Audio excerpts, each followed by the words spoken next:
তো hey guys, আসসালামু আলাইকুম। তোমাদের সাথে কিছু কথা ছিল।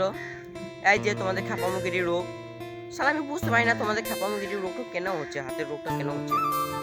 শালা একটি লাইক করে দিয়ে যাবে আর একটা কমেন্ট করে দিবে, তা ওটাতে কি এমন হবে?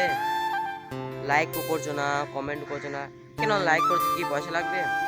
আর কমেন্ট করতে কি পয়সা লাগবে? পয়সা লাগবে না, তাহলে লাইকটা কেন করছো না? স্ক্রিনের মধ্যে ডাবল ট্যাপ করে দিলেই তোমার একটা লাইক হয়ে যাবে, তাও শালা লাইক তো করছো না।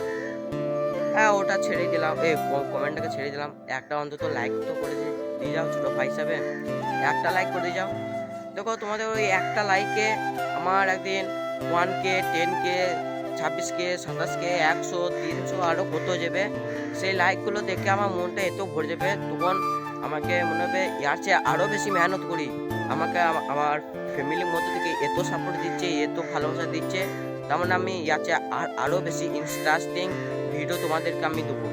তখন আমার মন চাবে এটা। আর তোমরা তো সাপোর্টই দিচ্ছ না গো, একবারে সাপোর্টটা মানে অনেকটা কম দিচ্ছ। কেন? একটা লাইক করে দিলে কি কি এমন হবে? লাইক করতে কি পয়সা লাগবে? পয়সা লাগবে না। কমেন্ট করতে পয়সা লাগবে না, তাহলে একটা লাইক একটা কমেন্ট করতে কি কি হবে তোমাদের? সেটা বুঝতে পারছি না। হ্যাঁ, কমেন্টটাকে ছেড়ে দিলাম, একটা লাইক অন্তত করে দিয়ে যাও ছোটো ভাই হিসাবে। আর দেখো, যারা ভিডিও করো না তারা কিছু বুঝতে পারবে না, যারা ভিডিও করে তারাই বুঝতে পারবে। দেখো, প্রথমে ভিডিও শ্যুট করতে হয়, তারপরে এডিট করতে হয়, তারপরে যে কোনো একটা অ্যাডজাস্ট টাইম নিয়ে আমাকে ভিডিওটা পোস্ট করতে হয়। তাহলে দেখো কতটা মেহনত করতে হচ্ছে তোমাদের জন্য, শুধু তোমাদেরকে হাসানোর জন্য, আরও তোমাদেরকে মানে আরও কত অনেক কিছু করার জন্য আমাদেরকে কত খাটতে হচ্ছে। তাহলে শুধু একটা লাইক করতে কি হবে? পয়সা লাগবে? পয়সা তো লাগবে না, শুধু একটা লাইক করে দিয়ে যাবে আর একটা কমেন্ট করে দিলে কি এমন হবে?